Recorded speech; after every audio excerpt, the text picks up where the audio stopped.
Welcome, filmmakers. In this video, we will be discussing how you can de-risk your private investors to make investing in your film more attractive. So let's dive straight in. How can you de-risk your private investors and make investing in your film less risky?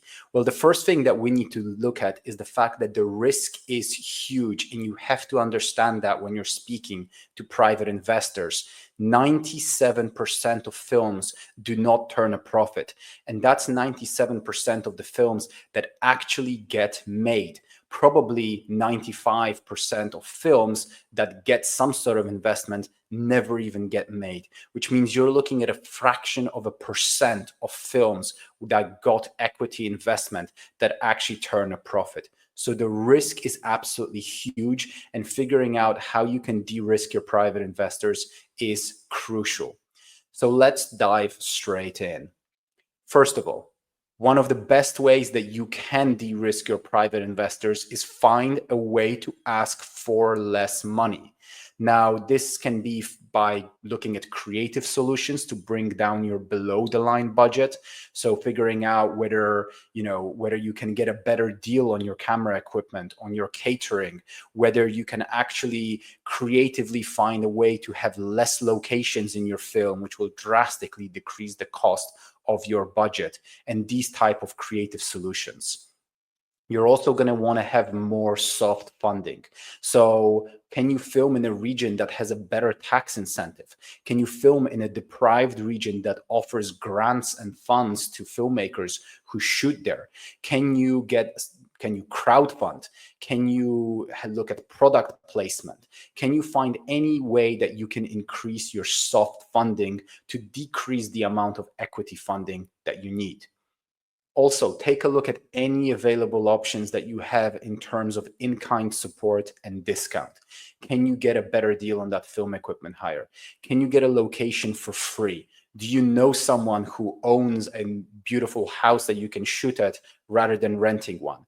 Those types of things will really, really drastically decrease your costs.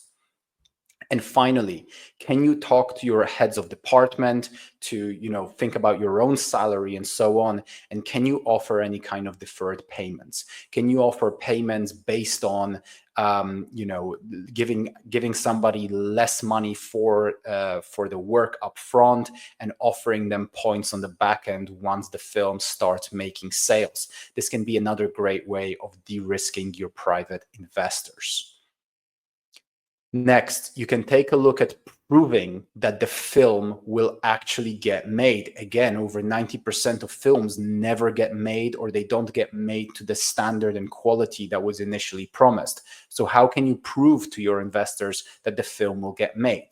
And the first part is experience.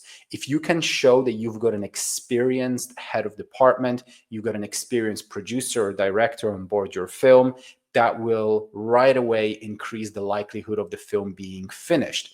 And the main rule over here is if you are a producer or director making your first feature film, you need to make sure that if you are the director, you have a really experienced producer. If you are a first-time producer, that you have a really experienced director, because having a first-time director and a first-time producer is a recipe for disaster.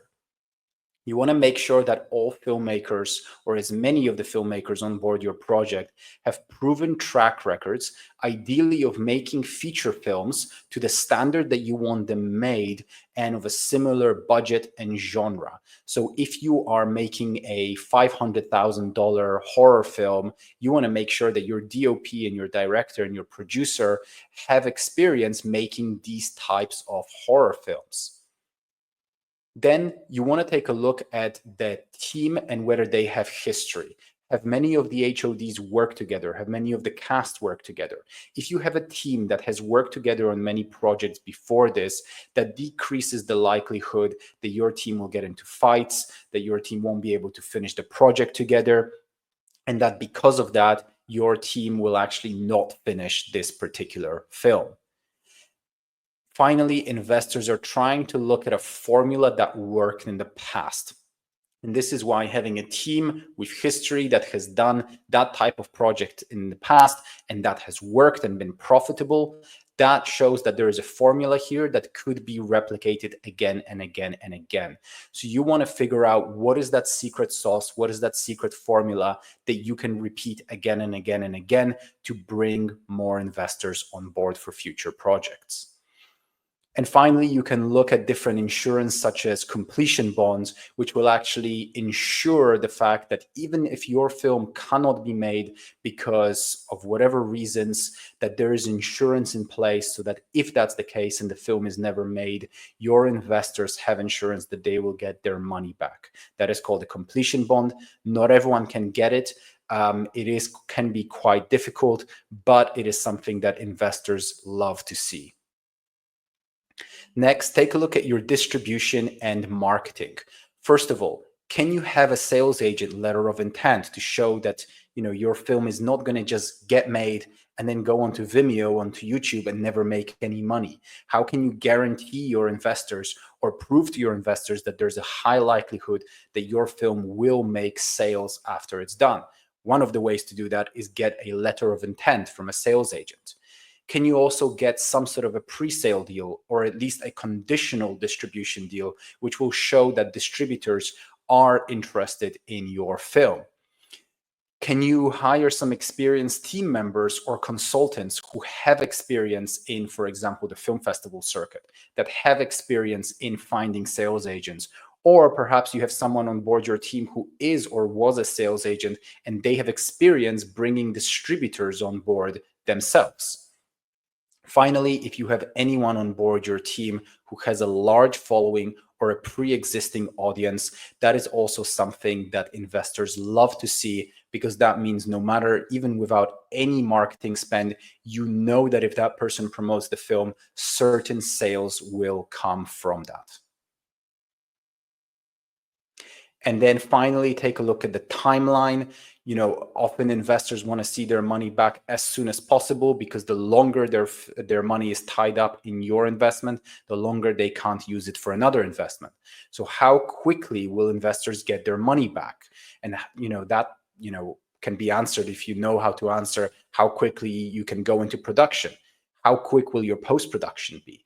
And how long before the money starts to come back to you? And you need to take a look at this thinking, okay, if I'm planning to shoot this year, okay, then I'm probably going to be in the festival circuit for a year after that. Then I'm going to do an online release through, say, FilmHub.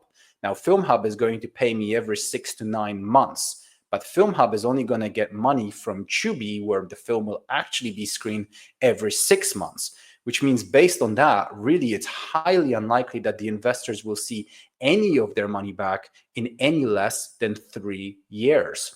You need to be honest with your investors about that.